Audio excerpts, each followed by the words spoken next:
Hi friends, welcome to Roshni's world. ഇന്ന് ഞാൻ chicken peri peri pasta പോളയുടെ റെസിപ്പി ആയിട്ടാണ് വന്നിരിക്കുന്നത്. ചിക്കൻ പെരി പെരി പോള ഞാൻ ഇതിന് മുൻപ് ചെയ്തിട്ടുണ്ടായിരുന്നു. പാസ്ത വെച്ചിട്ട് ചെയ്യുന്നത് ആദ്യമായിട്ടാണ് കേട്ടോ. ഇതാരും ചെയ്തതായിട്ട് കണ്ടിട്ടില്ല. നിങ്ങളൊന്ന് ചെയ്ത് നോക്കൂ. ഇഷ്ടമാവുകയാണെങ്കിൽ കൂട്ടുകാർക്ക് ഫാമിലിക്കും ലിങ്ക് ഷെയർ ചെയ്ത് സപ്പോർട്ട് തരണേ. ആദ്യം തന്നെ പാസ്ത വേവിക്കാനായിട്ട് വെള്ളം ചൂടാൻ വെച്ചിട്ടുണ്ടായിരുന്നേ. അതിതാ നന്നായിട്ട് തിളച്ച് വന്നിട്ടുണ്ട്.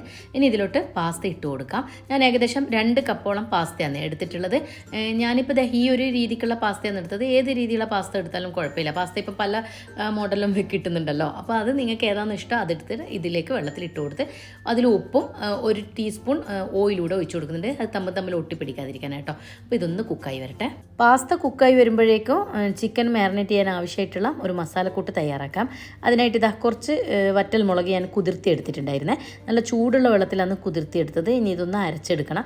എനിക്ക് ഇത്രയും ആവശ്യമില്ല കേട്ടോ. ഞാനിത് വേറൊരു കാര്യത്തിനും കൂടെ വേണ്ടിയിട്ടാണ് ഇത്രയും കുതിർത്തി. പിന്നെ അരച്ചെടുക്കാനും എളുപ്പമല്ലേ, അതിന് വേണ്ടിയിട്ട് കേട്ടോ. ഇതിങ്ങനെ മസാല തയ്യാറാക്കി വെച്ചാൽ നമുക്ക് പെരി പെരി ചിക്കൻ മസാലയൊക്കെ ഉണ്ടാകുമ്പോൾ പെട്ടെന്ന് എടുക്കാമല്ലോ, അതിന് വേണ്ടിയിട്ടും കൂടിയാണ്. അതുകൊണ്ട് തന്നെ ഞാൻ കുറച്ച് ക്വാണ്ടിറ്റിയിലാണ് ചിക്കൻ ഒന്ന് മാരിനേറ്റ് ചെയ്തെടുക്കുന്നത്. അപ്പോൾ വെള്ളത്തിൽ നിന്ന് മാറ്റിയിട്ട് വെറും ആ വറ്റൽമുളക് മാത്രം മിക്സിയുടെ ജാറിൽ ഇട്ട് കൊടുക്കാം.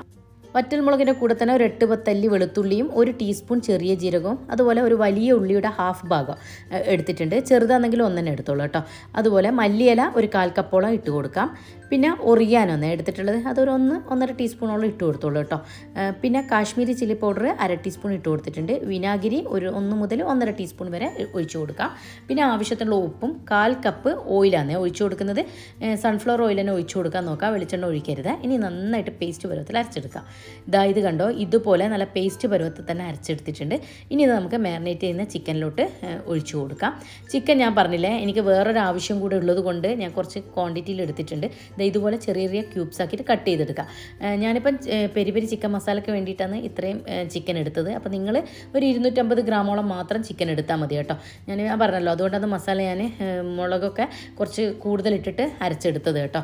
അപ്പോൾ ഇനി ഇത് നന്നായിട്ടൊന്ന് മാരിനേറ്റ് ചെയ്തിട്ട്, ഇതിപ്പം ഒരു ലൂസ് കൺസിസ്റ്റൻസിയിലല്ല ഉള്ളത്. ഇനി ഇതൊക്കെ ചിക്കനിൽ പിടിക്കാൻ വേണ്ടിയിട്ട് ഒന്ന് അടച്ചു വെച്ച് കൊടുക്കാം. ഞാനിപ്പോൾ ഒരു 1 അവർ മാക്സിമം അടച്ചു വെച്ച് കൊടുത്തിട്ടുണ്ടായിരുന്നേ. അപ്പോൾ ഇതാ നന്നായിട്ട് ചിക്കനിൽ പൊടികളൊക്കെ പിടിച്ചിട്ടുണ്ട്.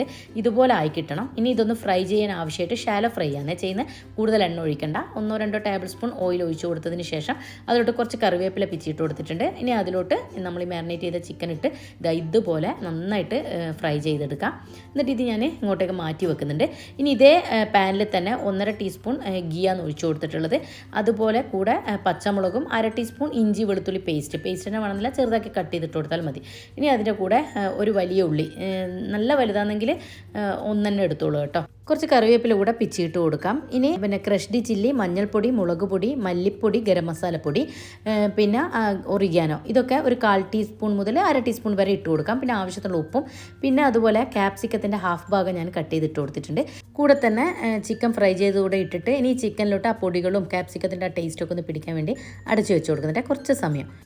കുറച്ച് സമയം ഒന്ന് അടച്ചു വെച്ചപ്പോഴേക്കന്നെ ആ പൊടികളൊക്കെ ചിക്കനിൽ നന്നായിട്ട് പിടിച്ചിട്ടിട്ടുണ്ട്. അതങ്ങോട്ട് മാറ്റി വെക്കാം. ഇനി വേറൊരു പാനിലോട്ട് ഒരു ചെറിയ പീസ് ബട്ടർ ഇട്ട് കൊടുത്തിട്ട് അതൊന്ന് മെൽട്ടായി വരുന്ന സമയത്ത് 1 ടീസ്പൂൺ വെളുത്തുള്ളി പേസ്റ്റാണ് ഇട്ട് കൊടുത്തിട്ടുള്ളത്. അതൊന്ന് റോ ടേസ്റ്റ് മാറി വരുന്ന സമയത്ത് ലോ ഫ്ലെയിമിൽ ഇട്ട് കൊടുക്കണേ, അല്ലെങ്കിൽ കരിഞ്ഞു പോവും, ടേസ്റ്റ് മാറിപ്പോവും. ഇതിലോട്ട് 1.5 ടേബിൾ സ്പൂൺ മൈദപ്പൊടി ഇട്ട് കൊടുക്കാം. എന്നിട്ട് ഇതിൻ്റെ റോ ടേസ്റ്റ് ഒന്ന് മാറ്റിയെടുക്കാം. ഫ്ലെയിം ലോ ഫ്ലെയിമിൽ ഇട്ട് കൊടുക്കാൻ കഴിയുമെങ്കിൽ ഈ സമയത്ത് ചൂടുണ്ടെങ്കിൽ ആ ഫ്ലെയിം ഓഫ് ചെയ്തിട്ട് അതൊന്ന് റോ ടേസ്റ്റ് മാറ്റിയെടുക്കാൻ നോക്കാം കേട്ടോ. അപ്പോൾ ഇതൊന്ന് റോ ടേസ്റ്റ് മാറി വരുന്ന സമയത്ത് 1/2 കപ്പോളം പാലാണ് എടുത്തിട്ടുള്ളത്. ഞാൻ മുഴുവനും ഈ സമയത്ത് ഒഴിച്ചു കൊടുക്കുന്നില്ല. ആദ്യം കുറച്ച് ഒഴിച്ചിട്ട് അതൊന്ന് ആ കട്ട കെട്ടിയ പോലെ ഉണ്ടാവുമല്ലോ പൊടിയൊക്കെ, അതൊക്കെ ഒന്ന് മിക്സ് ചെയ്തെടുത്തതിന് ശേഷം ബാക്കിയുള്ള പാലൂടെ ഒഴിച്ചിട്ട് ഒന്നുകൂടെ ഒന്ന് കുറുക്കിയെടുക്കണം കേട്ടോ. ഇനി ലോ ഫ്ലെയിമിൽ ഇട്ടിട്ട് വേണം ഇത് കുക്ക് ചെയ്തെടുക്കാൻ. ഞാൻ പറഞ്ഞതുപോലെ കരിഞ്ഞു പോയാൽ ഇതിൻ്റെ ടേസ്റ്റ് ആകെ മാറിപ്പോയാൽ അത് പ്രത്യേകം ശ്രദ്ധിക്കാം. ഇപ്പോൾ ഇത് ഇങ്ങനെ ഒന്ന് കുറുകി വരുന്ന സമയത്ത് ഇതിനോട്ട് ഫ്ലേവറിനും ടേസ്റ്റിനും ഒക്കെ വേണ്ടിയിട്ട് ഒറിയാനോ ഇട്ട് കൊടുക്കാം. കുറച്ച് ഒറിയാനോ കേട്ടോ, അതൊരു 1/4 ടീസ്പൂൺ മുതൽ 1/2 ടീസ്പൂൺ വരെ ഇട്ട് കൊടുക്കാം. എന്നിട്ട് ആവശ്യത്തിനുള്ള ഉപ്പും കൂടെ ഇട്ടിട്ട് നന്നായിട്ടൊന്ന് മിക്സ് ചെയ്ത് കൊടുക്കാം. ഇതിൻ്റെ ഒത്ത് ഞാൻ കുറച്ച് ചിക്കൻ ഫ്രൈ ചെയ്തത് മാറ്റി വെച്ചിട്ടുണ്ടായിരുന്നു. ഞാൻ നേരത്തെ പറയാൻ വിട്ടുപോയതാ, ഒരു 1/4 കപ്പോളം അത് നന്നായിട്ടൊന്ന് മിക്സ് ചെയ്ത് കൊടുക്കാം ഇതിൽ. ഇനി ഇതിൻ്റെ കൂടെ ഇത് ഓപ്ഷനല്ല കേട്ടോ, നിങ്ങൾക്ക് വേണമെങ്കിൽ ചേർത്ത് കൊടുക്കാം. ചേർത്താൽ നല്ലൊരു ടേസ്റ്റ് കേട്ടോ, നല്ല ടേസ്റ്റ് ഒരു ഫ്ലേവറൊക്കെ കിട്ടും. ചീസില്ലേ, ഞാൻ സ്ലൈസ് ചീസാണ് എടുത്തിട്ടുള്ളത്. അതിൻ്റെ ഒരു ഹാഫ് ഭാഗം ഇട്ട് കൊടുക്കുക. അത് നിങ്ങൾക്ക് എത്രത്തോളം വേണം അതിനനുസരിച്ച് ഇട്ട് കൊടുക്കുക. അതിന് മുഴുവനായിട്ട് വേണമെങ്കിൽ മുഴുവനായിട്ട് ഇട്ട് കൊടുക്കുക. പക്ഷേ മുഴുവനായിട്ട് ഇട്ട് കൊടുക്കുമ്പോൾ ചിലപ്പോൾ നമ്മൾ സെറ്റ് ചെയ്ത് വരുമ്പോൾ അടിവശത്തൊക്കെ പറ്റി പിടിക്കാൻ വഴിയുണ്ട്. കഴിയുമെങ്കിൽ കുറച്ചിട്ട് കൊടുക്കുക, ഒരു ഫ്ലേവറിനും ടേസ്റ്റിനും വേണ്ടി മാത്രം. അപ്പോൾ ഞാനിതാ ഒരു ഹാഫ് ഭാഗമായിരുന്നേ ഇട്ട് കൊടുത്തിട്ടുണ്ടായിരുന്നത്, അതങ്ങോട്ട് മാറ്റി വെച്ചു. ഇനി ഒരു ബൗളിലോട്ട് ഒരു 3-4 മുട്ട പൊട്ടിച്ച് വെച്ച് കൊടുക്കുക. ഞാൻ 3-4 പറയാൻ കാരണം മുട്ടയുടെ വലിപ്പം അനുസരിച്ചിട്ട് നിങ്ങൾ ചെറുതാവുന്നെങ്കിൽ ഒരു 4 ഇട്ട് കൊടുത്തോളൂ. പിന്നെ കുരുമുളകും ഉപ്പും ഇട്ടിട്ട് നന്നായിട്ടൊന്ന് ബീറ്റ് ചെയ്തെടുക്കുക. ബീറ്റ് ചെയ്തെടുക്കുക എന്ന് പറഞ്ഞാൽ വല്ലാണ്ടങ്ങ് അടിച്ച് പതിപ്പിക്കൊന്നും വേണം. നമ്മൾ കായ്പോളയൊക്കെ ചെയ്യുന്നില്ലേ, അപ്പോൾ ഒന്ന് മുട്ടയും പഞ്ചസാരയും ഒന്ന് മിക്സ് ചെയ്തെടുക്കുന്നില്ലേ, ഏലക്കായപ്പൊടിയൊക്കെ, അതേ കണക്ക് ഇതിൽ കുരുമുളക് പൊടിയും ഉപ്പും ഇട്ടിട്ട് ഒന്ന് മിക്സ് ചെയ്തെടുക്കുന്നതേ ഉള്ളൂ കേട്ടോ. അപ്പോൾ ഇതൊന്ന് മിക്സായി വരുന്ന സമയത്ത് നമ്മൾ നേരത്തെ മാറ്റി വെച്ച പെരി പെരി ചിക്കൻ മസാലയില്ലേ, അത് ഇതിലേക്ക് അങ്ങ് ഇട്ട് കൊടുക്കാം. എന്നിട്ട് നന്നായിട്ടൊന്ന് മിക്സ് ചെയ്ത് കൊടുക്കാം. ഇത് വല്ലാണ്ടങ്ങ് അടിച്ച് പതിപ്പിക്കണമെന്നില്ല കേട്ടോ, ഒന്ന് മിക്സ് ചെയ്തെടുക്കേ വേണ്ടൂ. ഇനി നമ്മൾ നേരത്തെ സ്ട്രെയിൻ ചെയ്ത് മാറ്റി വെച്ച പാസ്ത ഇതിലേക്ക് അങ്ങ് ഇട്ട് കൊടുക്കണം. എന്നോട് നേരത്തെ പറയാൻ വിട്ടുപോയതാ, വേവുമ്പോൾ 3/4 വേവേ പാസ്ത വേവിക്കാൻ പാടുള്ളൂ കേട്ടോ, അല്ലെങ്കിൽ പിന്നെ പോളായി വരുമ്പോഴേക്കും അത് അടിഞ്ഞ പോലെ ഇരിക്കും. അതുകൊണ്ട് ഒരു 3/4 വേവാകുമ്പോൾ തന്നെ പാസ്ത സ്ട്രെയിൻ ചെയ്തെടുക്കാൻ ശ്രദ്ധിക്കണം. എന്നോട് നേരത്തെ പറയാൻ വിട്ടുപോയതാ കേട്ടോ. ഇനി ഇത് മുട്ടയുടെ മിക്സിലിട്ടിട്ട് നന്നായിട്ടൊന്ന് മിക്സ് ചെയ്തെടുക്കാം. മിക്സ് ചെയ്തെടുക്കുമ്പോഴും വല്ലാണ്ടങ്ങ് അടിച്ചെടുക്കരുത്, ഒന്ന് ജസ്റ്റ് ഒന്നിങ്ങനെ മിക്സ് ചെയ്തെടുക്കാൻ കേട്ടോ. നമ്മൾ ഒരു കട്ട് ആൻഡ് ഫോൾഡ് മെത്തേഡ് എന്ന് പറയുന്ന പോലെ പതുക്കെ ഒന്നിങ്ങനെ മിക്സ് ചെയ്തെടുക്കാം. ഇതിപ്പം പാസ്ത മിക്സ് ചെയ്തെടുത്തിട്ടുണ്ട്. ഇനി നമ്മൾ ഏത് പാത്രത്തിലാണോ പോള സെറ്റ് ചെയ്യുന്നത് അതിലോട്ട് കുറച്ച് ഗീയോ ബട്ടറോ ഒന്ന് സ്പ്രെഡ് ചെയ്ത് കൊടുക്കാം. എന്നിട്ട് ഇതിലോട്ട് വേണം നമുക്ക് നമ്മൾ മാറ്റി വെച്ച പാസ്തയില്ലേ അതൊന്ന്, ഞാനിപ്പോൾ ഇത് 3 ലെയറാക്കിയിട്ട് ചെയ്യുന്നത് കേട്ടോ. അപ്പോൾ ആ ഫസ്റ്റ് ലെയറിനായിട്ട് പാസ്ത കുറച്ച് അതിലേക്ക് അങ്ങ് ഇട്ട് കൊടുക്കാം. എന്ന് വെച്ചാൽ ഫസ്റ്റ് ലെയറിന് ഇട്ട് കൊടുക്കാം. എന്നിട്ട് ഇത് ജസ്റ്റ് ഒന്ന് കുക്കായി വന്നതിന് ശേഷം വേണം സെക്കൻഡ് ലെയർ ചെയ്ത് കൊടുക്കാൻ.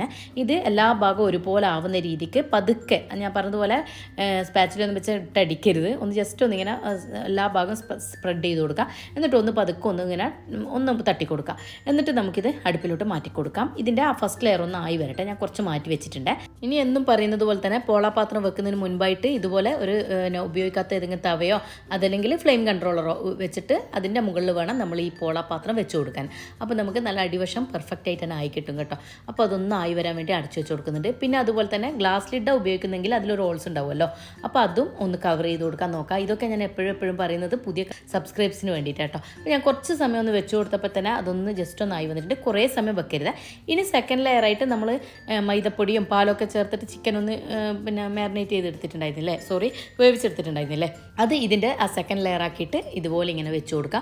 വെച്ച് കൊടുക്കുമ്പം ചീസ് ചേർക്കുന്നതാണെങ്കിൽ അതിൻ്റെ സൈഡ് വശത്താവാതെ ശ്രദ്ധിക്കണേ, അല്ലെങ്കിൽ പിന്നെ പോള ഫ്ലോപ്പ് ആവാൻ വഴിയുണ്ട്, സൈഡ് പറ്റിപ്പിടിക്കാൻ വഴിയുണ്ട്. അതുകൊണ്ട് സെൻറ്ററിലോട്ട് ആക്കി വെക്കാം. ചീസ് ഏറെ ഇടുന്നതാണെങ്കിൽ ശ്രദ്ധിക്കാനുള്ള കാര്യം. ഇനി തേർഡ് ലെയറായിട്ട് പിന്നെ ഇതിൻ്റെ മുകളിലേക്ക് വീണ്ടും പാസ്ത ഇട്ട് കൊടുക്കുക. തേർഡ് ലെയർ ചെയ്യുമ്പോൾ നമ്മൾ വെയിറ്റ് ചെയ്യണമെന്നില്ല, ആ സെക്കൻഡ് ലെയറിൻ്റെ മുകളിൽ തന്നെ അങ്ങ് ഇട്ട് കൊടുക്കുക. കാരണം മുട്ടയും അതൊക്കെ കൂടെ അങ്ങ് മിക്സ് ആയിക്കോളും. പിന്നെ അതിൻ്റെ മുകൾ ഭാഗത്ത് ഞാൻ കുറച്ച് പാസ്ത ഇങ്ങനെ മാറ്റി വെച്ചിട്ടുണ്ടായിരുന്നേ, അത് ഇതുപോലെ ഇങ്ങനെ ഇട്ട് കൊടുക്കുന്നുണ്ട്. കാണാനുള്ള ഭംഗിക്ക് വേണ്ടി ചെയ്തെന്നുള്ളൂ. നിങ്ങൾക്ക് അത് താല്പര്യമില്ലെന്നുണ്ടെങ്കിൽ സ്കിപ്പ് ചെയ്തോളൂ കേട്ടോ. പിന്നെ അതിൻ്റെ ഏറ്റവും മുകൾ ഭാഗത്തായിട്ട് കുറച്ച് ക്രഷ്ഡ് ചില്ലി കൂടെ ഞാൻ ഇതുപോലെ ഒന്ന് വിതറി കൊടുക്കുന്നുണ്ട്.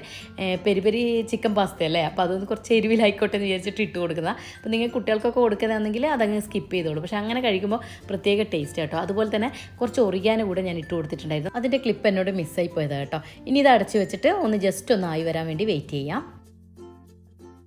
ഇതിപ്പോൾ ഏകദേശം എനിക്ക് ഒരു 10-25 മിനിറ്റോളം ആയിട്ടുണ്ടായിരുന്നേ. കണ്ടോ, സൈഡ് വശത്തൊക്കെ വിട്ട് വരുന്നുണ്ട്, കാണുന്നുണ്ടോയെന്ന് അറിയില്ല.